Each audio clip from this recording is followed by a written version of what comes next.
Madame, Monsieur, bonsoir. Bienvenue au 20h30. Voici les titres du journal ce soir. La maturité d'un peuple salué par le gouvernement, le professionnalisme des forces de sécurité félicité, les coupables répondront de leurs actes devant la justice. Le gouvernement camerounais est déterminé à mettre en échec toute tentative de déstabilisation du Cameroun. 12 mois après la tenue du grand dialogue national, qu'est-ce qui a changé dans le sous-système éducatif anglophone? Allons le savoir ce soir dans les universités de Bamenda et de Boya, où de nombreux projets académiques sont en gestation. Être à l'écoute de ces personnes à part entière et non entièrement à part. La journée mondiale des sourds, c'est ce 26 septembre. Ce soir, nos reporters nous rappellent que la surdité n'est pas une fatalité. C'était les titres du journal. Les détails, c'est tout de suite.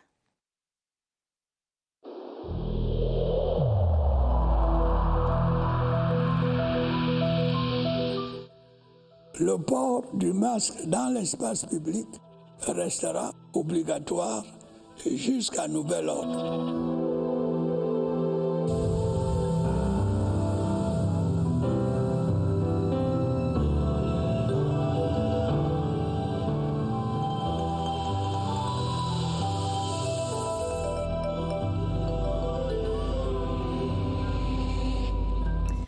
Madame, Monsieur, bienvenue une fois de plus. Le gouvernement est formel. L'appel à l'insurrection lancé par le MRC dans le but de renverser les institutions de la République s'est soldé par un échec cuisant. Dans le communiqué signé de son porte-parole, le gouvernement salue l'élan de patriotisme du peuple camerounais épris de paix. Les grandes lignes du document écrit avec Séverin Alegambele. Le communiqué du gouvernement ne se limite pas au simple constat de l'échec total des manifestations publiques projetées par le mouvement pour la renaissance du Cameroun, le parti politique du professeur Maurice Kamto. Sur un ton ferme, loin de l'enroulement langagier habituel, le gouvernement donne des informations assez claires. D'un, il y a eu des arrestations parmi les meneurs et organisateurs des troubles à l'ordre public le 22 septembre 2020. De deux, la situation du leader et du parti politique MRC fait l'objet d'un examen attentif auprès des instances judiciaires et du ministère de l'administration territoriale. Il est désormais établi un lien étroit entre ceux qui ont perpétré des casses dans les ambassades du Cameroun à l'étranger et les militants du MRC. Il s'établit également des velléités d'immixtion de certains pays dans les affaires internes du Cameroun. Le gouvernement félicite la classe politique, le peuple tout entier pour le sens de responsabilité et la maturité dont ils ont fait preuve mardi dernier. Il félicite surtout les forces de défense et de sécurité pour le professionnalisme, l'attitude de fermeté qui ont permis de ne pas céder aux actes de provocation qui auraient pu mal tourner. S'appuyant sur l'attachement du chef de l'État au dialogue et à la concertation permanente en vue d'un climat social propice au développement, le gouvernement de la République affirme sa ferme détermination à mettre en échec toutes les tentatives de déstabilisation, qu'elles soient internes ou externes. Les forces de maintien de l'ordre affichent un professionnalisme avéré sur les fronts contre Boko Haram dans l'extrême nord et contre les terroristes sécessionnistes dans les régions du nord-ouest et du sud-ouest. Depuis le 22 septembre 2020, les forces de sécurité font échec aux velléités déstabilisatrices du MRC. C'est aussi grâce au sens de responsabilité des Camerounais qui ont dit non, dans leur majorité, aux démarches insurrectionnelles du MRC et de son leader. Le regard d'un géostratège dans ce reportage d'Augustin Guizana. Un dispositif sécuritaire qui met en mouvement le renseignement prévisionnel et une touche anti-émeute. Les principales villes ciblées par les activistes du mouvement pour la renaissance du Cameroun sont surveillées à la loupe. C'est ce professionnalisme des forces de défense et de sécurité, associé au comportement responsable des Camerounais sur l'ensemble du territoire national, qui a infligé un cuisant échec aux menaces insurrectionnelles du MRC.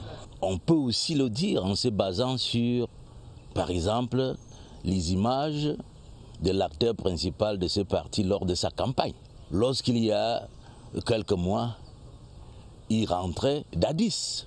Et comme en matière de sécurité, il n'y a pas de risque zéro, le géostratège Vincent Toudaï Bodé suggère un renforcement du dispositif dans toutes les autres villes et invite les populations qui ont déjà compris les manœuvres déstabilisatrices du MRC de vaquer à leurs occupations. Si vous traversez la ville actuellement, vous allez voir que la ville est ténue. C'est ça leur travail, le renseignement prévisionnel, mais aussi les dispositifs de dissuasion. Elles font leur travail. pour les populations, elles n'ont qu'à vaquer à leurs occupations, en sachant que la phase spectacle de la campagne présidentielle a été close. Le spécialiste des questions de sécurité est clair.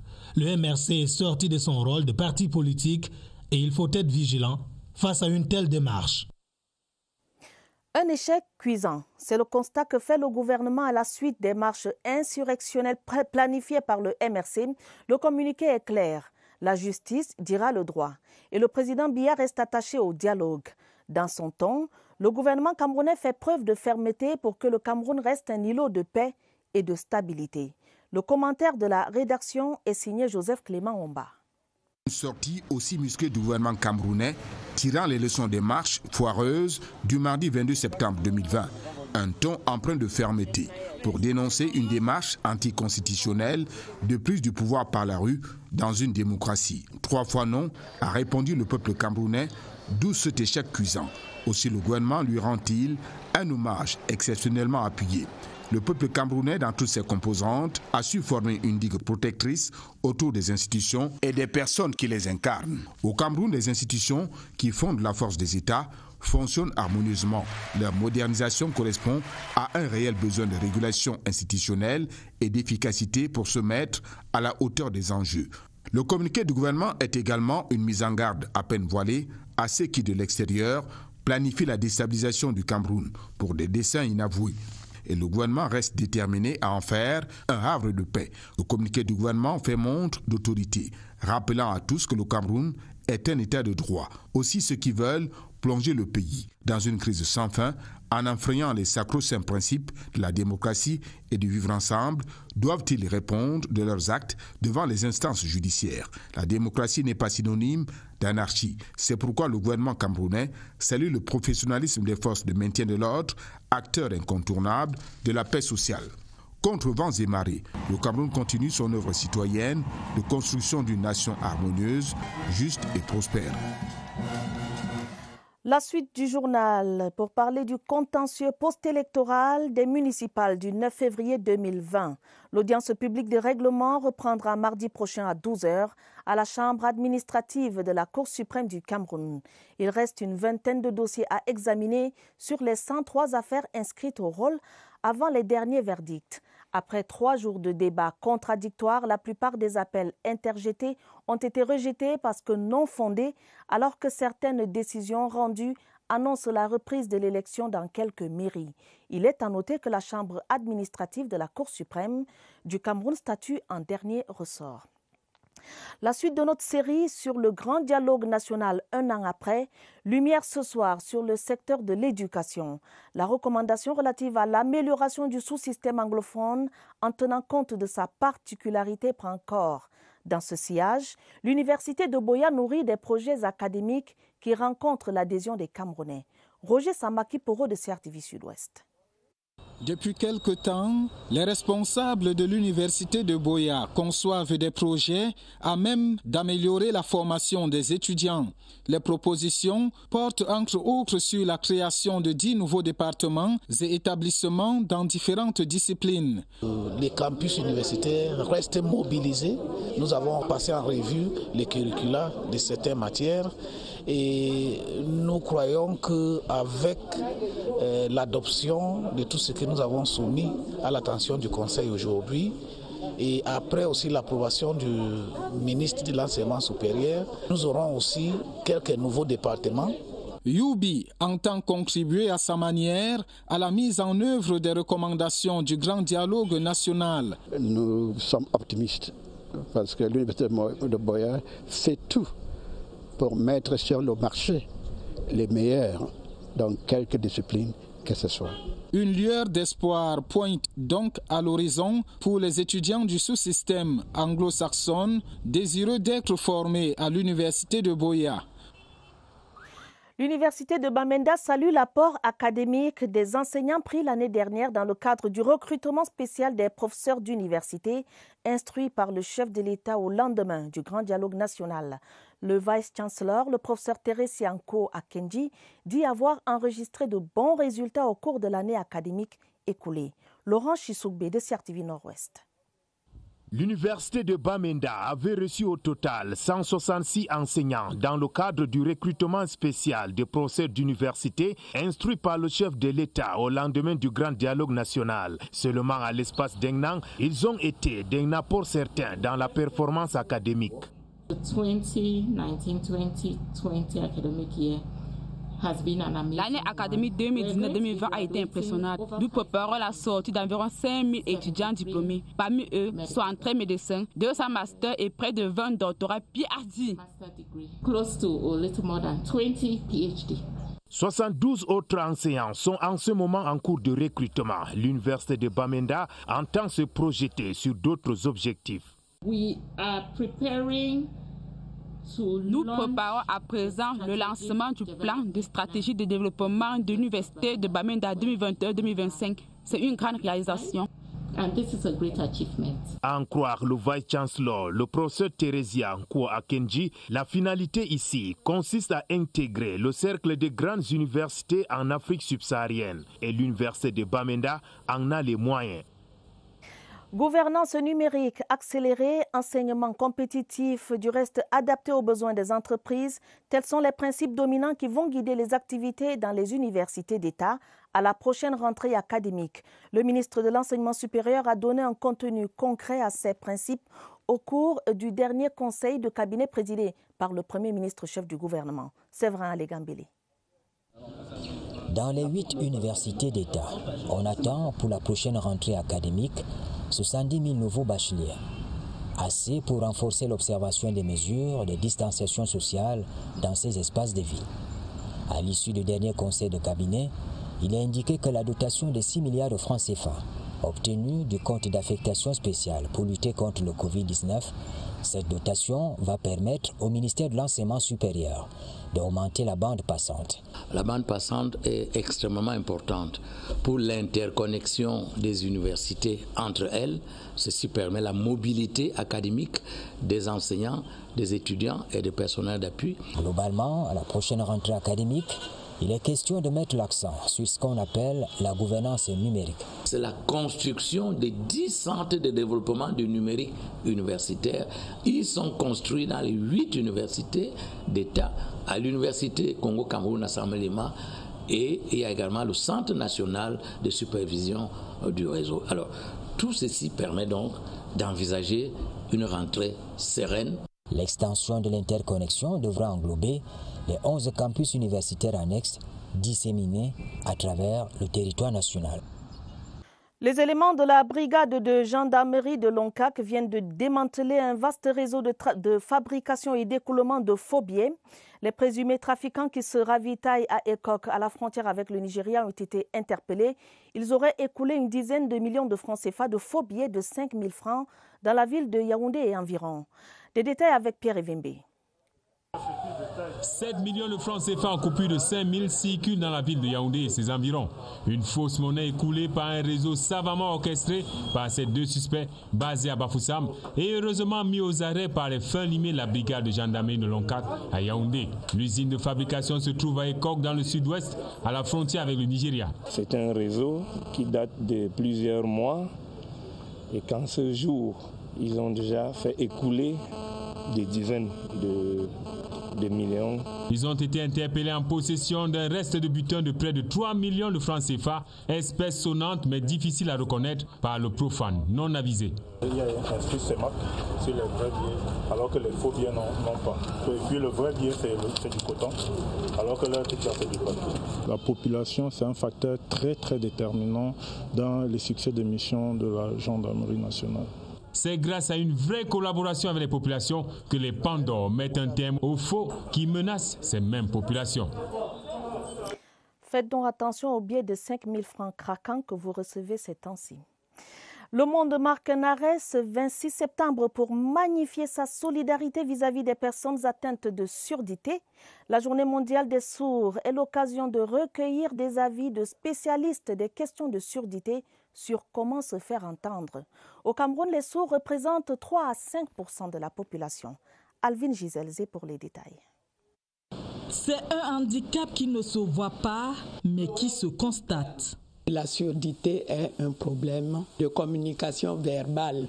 Les parents attentifs vont le constater dès les premiers mois. Un sourd pour 1000 naissances dans le monde.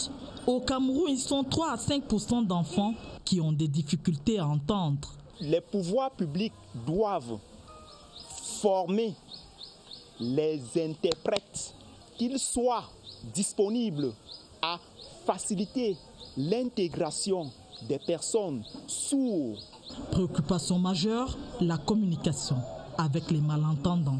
Dans le corps médical, lorsque le sourd arrive avec un problème de santé, vraiment il a beau se déployer, vraiment c'est difficile. Pour surmonter cet handicap, la science varie des solutions. Il y a eu beaucoup de méthodes médicales, chirurgicales surtout, et mettre des implants. La surdité touche aujourd'hui toutes les tranches d'âge. Le bruit, les klaxons détériorent notre audition. Apprendre, mais davantage comprendre le langage des sourds est une amorce à leur insertion. En économie, c'est reparti pour la Chambre de commerce, d'industrie, des mines et de l'artisanat du Cameroun. Après l'installation de son président pour un mandat de 4 ans, l'institution consulaire vient de tenir son assemblée générale, la toute première de la nouvelle mandature. Les nouvelles figures et les défis à relever, c'est dans ce reportage de Napoléon Bonaparte-Besson de Certiville Littoral. D'abord, une première réunion du bureau exécutif, composée de 12 membres, dont 5 nouveaux. Puis, une assemblée générale. Sur les 10 délégués régionaux de la CECIMA, 5 font également leur entrée avec des ambitions certaines. Par la volonté du chef de l'État, le port à eau profonde est à Kribi. Il y a beaucoup de projets structurants qui sont logés dans notre ville. Il y a des centres de formation pour les jeunes. Nous avons une ambition énorme pour la ville de Kribi. Devant les 160 membres de l'Assemblée plénière venus des 4 coins du Cameroun, Christophe Ekeng, le nouveau président, décline la politique générale des 4 prochaines années. Nous voulons véritablement nous occuper des jeunes dans ce pays, leur donner du travail. Et pour cela, nous allons parler du centre d'incubation pilote, nous allons parler du centre logistique au port de Douala, du centre de cuir de Maroua, du centre de logistique de Kribi, du centre international commercial de Yaoundé au parc Singa. Précisons que le budget de l'année 2021, l'année du centenaire, se fixe à 4 milliards 730 millions de francs CFA, soit une baisse de 2%. Le ministre de la Jeunesse et de l'Éducation civique, Mounouna Foutsou, demande aux lauréats du Centre national de la jeunesse et des sports de Kribi de briller à travers des qualités professionnelles incontestables sur le terrain. C'était au cours de la cérémonie de remise des diplômes aux 109 lauréats de la promotion 2018-2020 du Sénages de Kribi. Freddy Milingui nous en dit plus. Durant cette période, des causeries éducatives et débats citoyens seront organisés en échange interactif entre établissements scolaires sur toute l'étendue du territoire national. Des descentes sur le terrain marquées par la diffusion des messages éducatifs et interpellateurs vont mobiliser des équipes mobiles d'animation populaire urbaine et rurale déployées par le ministère de la Jeunesse et de l'Éducation civique. Toutes ces équipes qui se sont appropriées cette lutte puissent donc travailler dans la synergie d'action pour réellement que cette opération porte et produise des résultats pour garantir, comme je l'ai dit, une année scolaire sans Covid-19. Partenaire de poids de cette opération, la Cameroun Radio Television. À Kribi, François-Marc Mozom a réitéré au nom du directeur général de la CRTV la disponibilité de l'Office pour qui l'accompagnement des pouvoirs publics dans cette croisade contre la pandémie est un devoir, afin de réarmer l'ensemble de la communauté éducative sur le double plan moral et civique, leur inculquer des valeurs citoyennes d'intégrité, de paix et du vivre ensemble harmonieux. La préservation de la culture Sawa. Le sujet était au cœur d'un atelier de formation. Les participants ont été édifiés sur le conditionnement, l'étiquetage et l'emballage de leur production.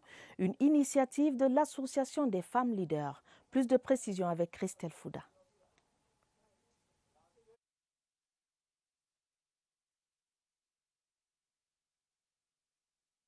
Je suis en train de leur donner des inputs pour améliorer leurs produits, les rendre compétitifs dans les marchés nationaux et internationaux. 3 jours durant, filles et femmes ont été édifiées sur l'emballage, le conditionnement et l'étiquetage des aliments qui font la fierté de ce peuple de l'eau. Ce séminaire nous a beaucoup édifiés. Nous voulons tout remettre sur la table. Un véritable retour aux sources qui contribuera à enraciner la jeune génération dans la culture Sawa.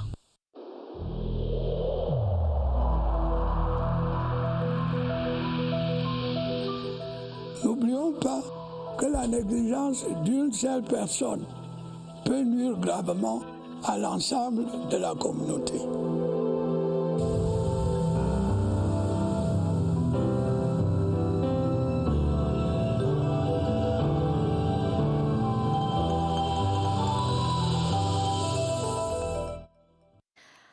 Lutte anti-Covid-19 au Cameroun, c'est le week-end des régions. Le Nord continue d'être la région la moins impactée par le coronavirus.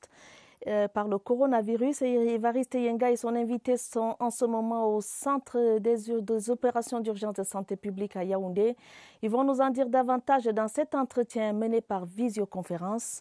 Évariste Yenga, bonsoir. Vous avez l'antenne. Que doit-on retenir ce soir?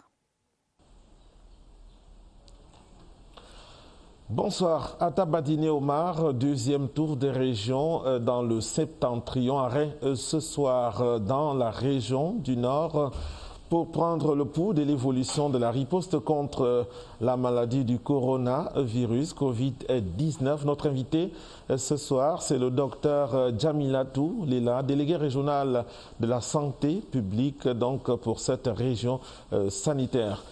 Bonsoir docteur. Bonsoir Évariste. On notifie 24 cas confirmés. Est-ce que cela veut dire que dans la région du Nord, ce n'est plus une préoccupation majeure que de lutter contre le coronavirus? À date, nous avons 192 cas notifiés positifs, dont 24 cas actifs. La riposte contre la COVID-19 reste et demeure une préoccupation dans notre système de santé. C'est pourquoi les activités de sensibilisation, de dépistage massif, de recherche active et de prise en charge de cas continuent dans toute la région. Grâce à ces stratégies mises sur pied depuis le début des dépistages massifs, nous avons eu à recenser dans la communauté une 60aine de cas actifs asymptomatiques. On le sait globalement, la région du Nord est la moins impactée des 10 que compte le Cameroun. Mais avec davantage de précision, on se rend compte que les districts de Bibémi, de Golombé, de Pitois et de Touboro, jusqu'ici, n'ont pas eu de notification de cas confirmés. Comment vous expliquez cela quand on tient compte des mouvements des populations? Nous voulons tout d'abord dire que la ville de Garoua a notifié un nombre important de cas, certainement dû au flux de population. Notons que les déplacements des populations favorisent la circulation du virus qui, il faut le rappeler, viennent d'ailleurs. Comme les dépistages massifs se poursuivent dans toute la région, il n'est pas exclu que ces 4 districts que vous venez de citer aient à notifier prochainement des cas. Pour le moment, non. Ces 4 districts sur les 15 districts que compte la région du Nord n'ont pas eu à notifier de cas. Mais les activités se poursuivent. Merci à vous, docteur, de nous avoir donné la situation épidémiologique de la lutte contre le coronavirus dans votre région. Merci et bon courage. Vous souhaitant de maintenir indemnes ces 4 districts de santé. À Tabadine Omar, on recevait ce soir le délégué régional de la santé publique pour la région du Nord. Demain, on va descendre de quelques kilomètres pour s'arrêter dans la région Château d'eau du Cameroun, l'Adamawa. À vous le plateau. Merci Évariste, merci pour ces bonnes nouvelles qui viennent de la région du Nord. Le rendez-vous est pris. Demain, nous irons en Gaoundéré. La vie comme elle va dans nos collectivités territoriales décentralisées, les exécutifs communaux d'Ebebda, Bibéi, Elingfomo et Ngomedzap sont appelés à œuvrer pour asseoir le développement local et améliorer les conditions de vie de leur population. Ils ont été installés dans leurs fonctions cette fin de semaine. Voici quelques clichés captés par Sadou Mamoudou. La main de Dieu pour garantir les services de base aux plus de 30 000 âmes d'Elikfomo. L'exécutif communal, à qui l'autorité recommande la poursuite des œuvres de développement, ne compte point blasphémer sur cette voie. Donner de l'eau, entretenir les routes, l'électricité. À Bibé, dans la Haute-Sanaga, le pouvoir qui vient de Dieu sera mis au service du plan communal de développement. La population a besoin de l'électricité, la population a besoin d'eau. Le tracé du développement local avance dans la bonne voie à Ebebda comme à Ngomzap. Il est question de tout faire pour que le transfert des projets qui arrivent dans cette commune soit efficient et bénéficie réellement aux populations. L'avènement des conseils régionaux, calqués sous le prisme du Code général des collectivités territoriales décentralisées, est une opportunité à se saisir pour ces exécutifs communaux. La commune d'Ebebda dans la Léké accueillait elle aussi son nouveau patron. Joseph Manga Bessala a été installé dans ses fonctions par le préfet Patrick Soumou-Kamsou. Elvire Ninangalim, Elvire Galim et Balé nous en dit davantage. Joseph Manga Bessala, chef de l'exécutif municipal, et ses deux adjoints Fridoline Gono et Ambroise Mfeugue prennent les règles de la commune d'Ebebda dans la Léké. À ce nouvel exécutif communal, une mission, celle de rehausser l'éclat de cette commune qui couvre 33 villages, dont l'activité principale est l'exploitation sablière et la pêche artisanale. Il faut d'abord sortir ma commune du manque de routes dont elle souffre.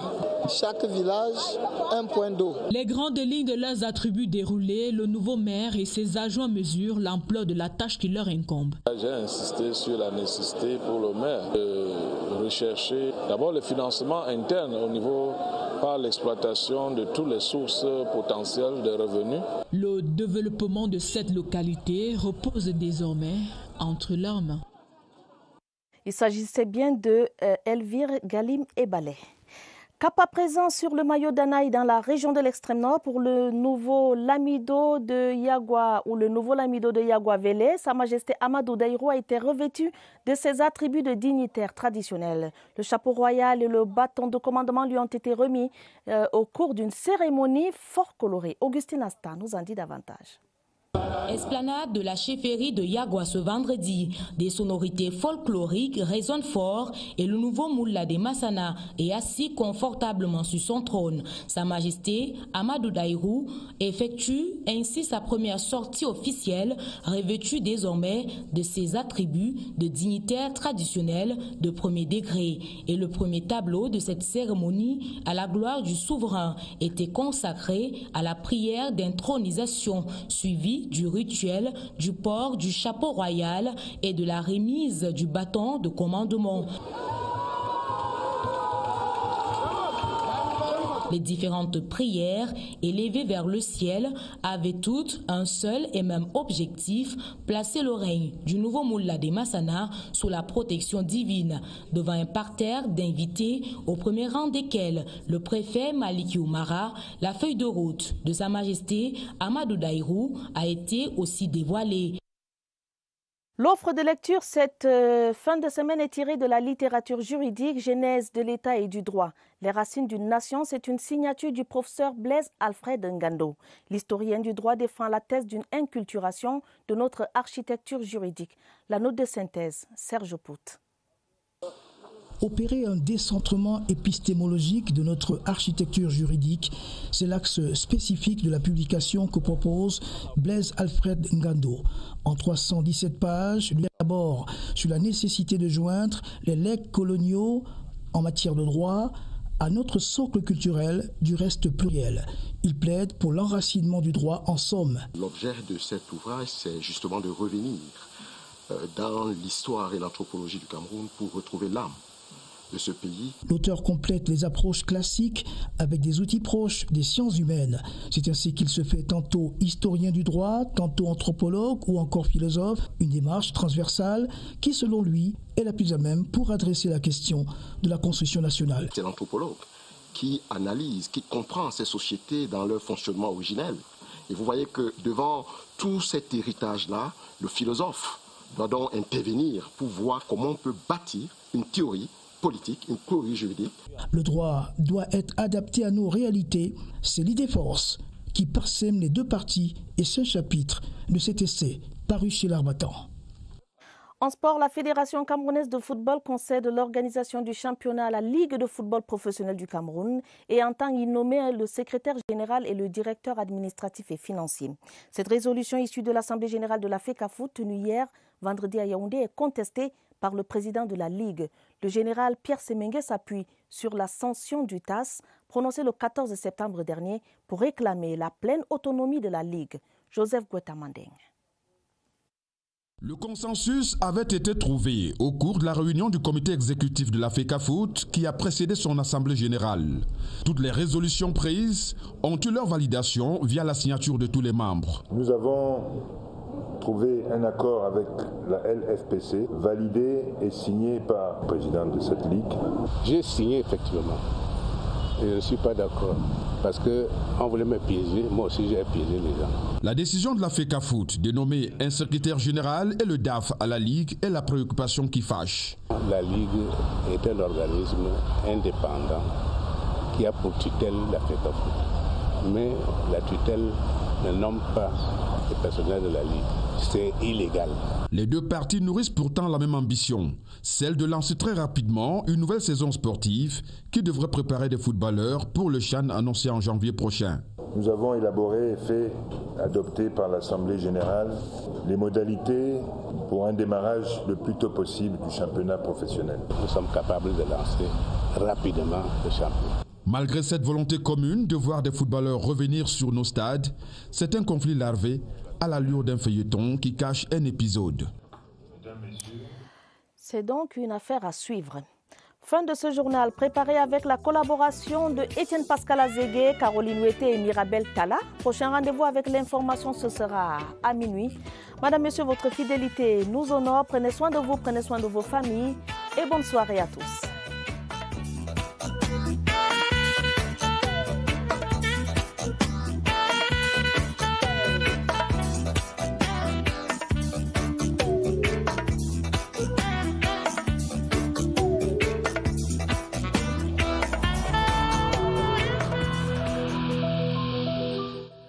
Il est essentiel que les mesures qui ont été indiquées soient absolument respectées par chacun de nous. Lavez-vous régulièrement les mains à l'eau et au savon ou à l'aide d'un gel hydroalcoolique. Restez à au moins 1 mètre de distance des autres personnes, surtout si elles toussent, éternuent ou ont de la fièvre. Si vous avez de la fièvre, de la toux ou des difficultés à respirer, consultez un médecin.